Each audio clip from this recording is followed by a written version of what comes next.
Como cada fin de semana hablamos de economía en Voz Populi, lo hacemos con el redactor jefe de esta sección, con Juan Delgado. ¿Qué tal, Juan? ¿Cómo estás? ¿Qué tal? Muy buenas. Hoy una semana especialmente intensa en lo económico. Nos vamos a quedar con dos capítulos. Por una parte, con la guerra de Ucrania, en la que se cumple un año que tiene muchas consecuencias en lo económico.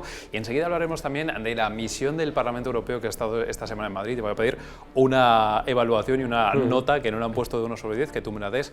Eso será ahora. Pero lo primero hay que hablar de los huevos, de la harina, de la mantequilla, del aceite, de la pasta, de productos cuyo precio ha subido hasta más de 20% en los últimos 365 días, 367 ya, desde que comenzó la guerra en Ucrania. Son muchas las consecuencias, por no hablar también de los precios energéticos que no han parado de subir también en estos tiempos. Bueno, al final es cierto que coincide básicamente esa escalada de la inflación y esa crisis inflacionaria coincide básicamente con el periodo que vivimos de guerra, por desgracia, y yo creo que podría afirmarse sin lugar a equivocarnos que tanto la escalada de las hipotecas como la subida de los alimentos como la subida de la factura energética, todo tiene que ver con la guerra en Ucrania. Es cierto que algunos elementos ya venían torcidos por culpa de la pandemia, ¿no? Es decir, que la inflación ya estaba elevada por culpa de la interrupción de ciertas cadenas de suministro, ¿no? Que habían atascado el comercio internacional, pero la guerra lo que ha tenido es un efecto acelerador de la inflación, llevándolo a los límites actuales. El gran problema es que la inflación está descendiendo, pero a un ritmo muy lento, con lo cual, mientras que el foco de riesgo de la guerra siga ahí, vamos a seguir todavía teniendo una temporada muy larga de inflación elevada, sobre todo en el caso de los alimentos. Oye, esto es importante lo que me estás contando ahora, porque claro, en el caso de la guerra, obviamente el gran drama es el drama humano para la población ucraniana que está sufriendo las consecuencias, pero luego estamos viendo de forma muy didáctica, entre comillas, en este último año, pues todas las consecuencias que tiene para medio mundo un conflicto a gran escala como es este. Vemos, para Rusia muchas veces es difícil calcular las consecuencias por el hermetismo que hay en Rusia y no sabemos muy bien hasta qué punto están sufriendo o no las consecuencias de las sanciones, pero está claro que a nivel europeo lo vemos clarísimamente en muchos aspectos, como estábamos diciendo ahora.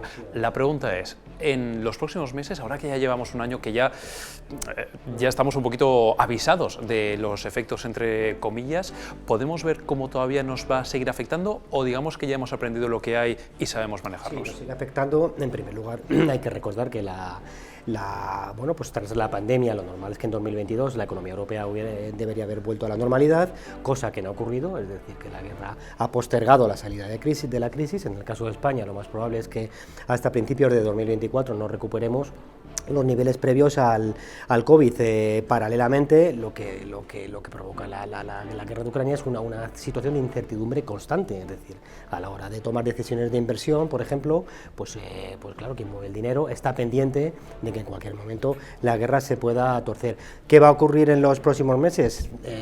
Lo normal es que, por desgracia, la guerra, ¿no? La situación bélica continúe estancada, tal y como está en este momento, con lo cual todo indica a que el Banco Central Europeo va a seguir subiendo los tipos de interés para intentar atajar la inflación y en ese sentido, bueno, pues los hogares van a seguir pagando una factura mucho más elevada por las hipotecas y al final, bueno, esto se convierte en un círculo vicioso que conlleva pues una situación económica bastante complicada, de estancamiento económico, que es el que vamos a vivir en los próximos meses. Si las cosas no se tuercen, deberíamos ver una mejoría clara de la situación económica de cara a final de año. Ahora, siempre ese foco de riesgo y ese incendio está ahí a la vuelta de la esquina en Europa. Si pasa cualquier cosa se tuerce en Ucrania, volveríamos a llevarnos, por desgracia, otro batacazo económico.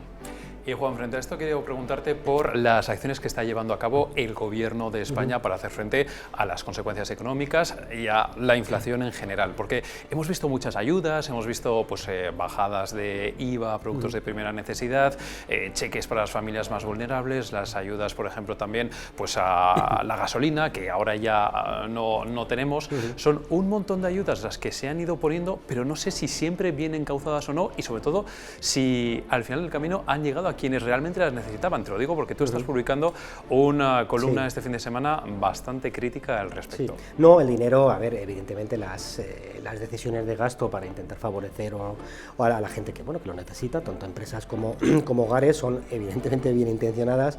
Ahora bien, sí que se puede afirmar, sin equivocarnos, que se ha gastado mucho dinero, pero no se ha gastado bien. Es decir, no hemos sido productivos, o el gobierno no ha sido productivo o eficiente, mejor dicho, a la hora de gastar el dinero. No lo decimos nosotros, lo dice un informe del Banco de España, que se ha publicado esta misma semana, en el que pone cifra a la factura del gobierno en lo que ha costado las ayudas desde 2021, ¿no? Todas las que están aprobadas. El Banco de España lo cifra en 40.000 millones, pero el organismo lo que hace es que identifica qué partida de esos 40.000 millones ha sido focalizada, destinada, dirigida directamente a los hogares que más lo necesitan, a los hogares más vulnerables. El Banco de España habla de en torno a 7.000 millones. Eso quiere decir, bueno, pues que una buena parte del dinero pues se ha destinado a ayudas generalizadas, como puede ser la ayuda de los carburantes, la bajada del IVA, que al final están beneficiando al conjunto de la población, pero claro, hay rentas altas o medias que no tampoco es ayuda, es decir, porque tienen una situación económica más desahogada, y quien realmente lo necesita, es decir, que son los hogares que tienen unas circunstancias mucho más complicadas, deberían beneficiarse de una ayuda mucho más elevada y no se están beneficiando de ello. Otro ejemplo muy claro es el de las pensiones, evidentemente, que lo hemos comentado aquí más de una vez en este plató, es decir, hay organismos como FEDEA, como ESADE, como el propio Banco de España, que proponían que no se llevara a cabo una subida generalizada de las pensiones y que se subiera mucho más a quien más lo necesita y un poquito o bastante menos a quien tiene una pensión máxima, ¿no? El gobierno al final pues decidió tirar por la calle del medio y bueno, pues aprobar una subida generalizada del 8,5%, algo que se ha criticado muchísimo desde organismos como el propio Banco de España. Me has dicho una frase, digamos, lapidaria: se ha gastado mucho dinero pero no se ha gastado bien. Precisamente el gasto del dinero, el buen gasto, es una de las grandes preocupaciones del Parlamento Europeo. Por eso ha venido una misión del Parlamento esta semana a Madrid para evaluar con varios eurodiputados y con el Gobierno hasta qué punto se ha gastado bien o no el dinero hasta ahora que hemos ingresado de los fondos europeos. Así, a bote pronto, por hacernos la idea y ya entramos en materia, ¿qué nota del 1 al 10 le habrían puesto al Gobierno según Juan Delgado, redactor jefe de Economía? Yo creo que le pondrían un aprobado con interrogantes, ¿no? Quizá con interrogantes porque hasta ahora es cierto que no se ha detectado ningún pufo, ningún agujero, nada raro, ¿no? en el destino de los fondos europeos que se han ejecutado, que se están gastando. Ahora bien, lo que sí ha vertido la delegación del Europarlamento son ciertas dudas, no tanto en la manera en la que se están ejecutando los fondos, sino sobre todo en la transparencia con la que el Gobierno está lidiando con los fondos. Es decir, ahí está claro que hay una laguna importante, no se sabe cuánto dinero se ha ejecutado, pero no se sabe, lo dijo la propia presidenta de la Comisión de Control Presupuestario del Parlamento Europeo, Mónica Hohlmeier, que es la que ha liderado esta misión, que era imposible saber cuánto dinero había llegado realmente a las familias. Por eso, en este sentido, yo le daría un aprobado con condiciones, y está clarísimo que el Parlamento Europeo pues, va a seguir ejerciendo esa labor desde el punto de vista político, esa labor fiscalizadora en los próximos meses, no solo sobre el Gobierno, sino también sobre la Comisión Europea. Es decir, que ahí el Parlamento Europeo lo que hace es fiscalizar, vigilar, no solo a quien gasta el dinero, sino también a quien lo entrega, que en este caso es la Comisión Europea. A esta misión la hemos llamado de los hombres de negro, entre comillas, y precisamente una de estas personas, Eva Popcheva, la eurodiputada, estaba en Voz Populi esta semana, la hemos visto de hecho este sábado también en el cara a cara con Gaby Sanz, y ella, una de las cosas que contaba, en las que incidía, era como, de alguna manera también, hay que ver el papel de la propia Comisión Europea, hasta qué punto su evaluación con respecto a los hitos que ha tenido que cumplir España para ir recibiendo el dinero, hasta qué punto esa evaluación ha sido, entre comillas, rigurosa, ¿no? Porque es verdad que la Comisión Europea da por buenas muchas de las explicaciones del Gobierno, que luego cuando se comprueban sobre el terreno, pues con los empresarios, con los receptores de las ayudas, pues no siempre son así, ¿no? Hay como una sensación de se quiere trasladar la imagen de que todo está siendo de color de rosa con los fondos europeos, en lugar de igual controlar aún más la acción de Gobierno y de las comunidades autónomas. Bueno, yo creo que ahí la Comisión Europea, el Gobierno ha aprobado una serie de hitos importantes, como fue pues la reforma laboral, que consiguió pactarla, y otra serie de hitos y de reformas, aunque quedan muchas importantes, como de las pensiones.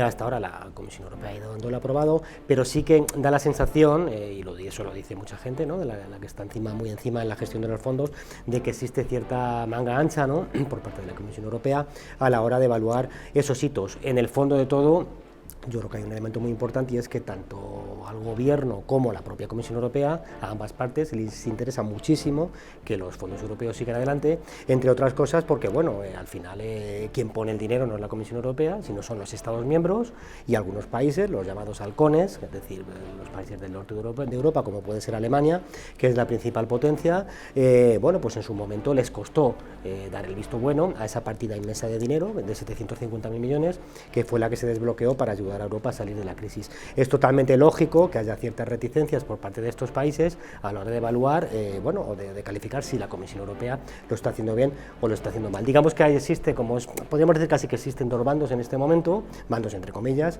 En un lado estarían alineadas pues quizá la Comisión Europea con el Gobierno, ¿no? que avanzan en el mismo camino, y por otro lado los políticos del Europarlamento, que son los que no sé si no se fían, pero al menos los que están, bueno, pues con la mosca detrás de la oreja intentando averiguar si se está haciendo como se debe o no.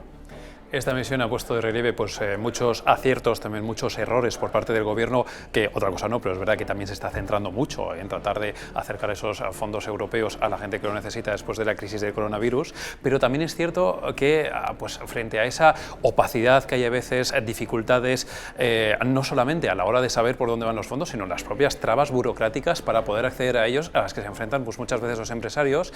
Ahora nos encontramos con una situación muy particular, que es que hemos visto, Juan, lo hemos contado aquí en Voz Populi, como la Fiscalía Europea ha abierto la primera investigación en España por posibles irregularidades con respecto a los fondos europeos, creo que ha sido por una denuncia que ha hecho un particular. No sé hasta qué punto esto puede tener recorrido, qué puede significar y si puede dañar también a la imagen de nuestro país. Bueno, de momento pocos detalles se saben, la información la dio en exclusiva aquí en Voz Populi nuestra compañera Beatriz Triguero, y lo que se sabe es que efectivamente la Fiscalía Europea ha puesto la lupa sobre España, sobre un proyecto en concreto, y lo que en este momento, bueno, pues las razones, la Fiscalía no da información de este tipo, pero no, es decir, no se sabe si es un proyecto gordo, pequeño, que afecte a un ayuntamiento, a una comunidad europea o al propio gobierno. Es cierto que el hecho de que estemos bajo la lupa de la Fiscalía no es una buena noticia, pero también hasta cierto punto puede ser lógico que la primera investigación se haya abierto en España, ya que ha sido España, es el país que no solo va a recibir más fondos europeos, sino el primer país que ha empezado a ejecutarlo. Paralelamente, la Oficina Antifraude de la Unión Europea, la OLAF, también ha anunciado que tiene abiertas una serie de investigaciones, pero tampoco ha concretado los nombres, pero es bastante probable que una de esas investigaciones tenga el foco puesto en España, en nuestro país. Lo que está claro es que todo lo que sea controlar siempre está bien, y más si ese control viene desde fuera para que nos pastoreen un poquito, que a veces lo necesitamos. Juan Delgado, redactor jefe de Economía, muchísimas gracias como siempre. Y ya lo sabes que te esperamos aquí la próxima semana. Y ya saben, si quieren seguir informados, tienen todo disponible a través de nuestras redes sociales y también en vozpopuli.com.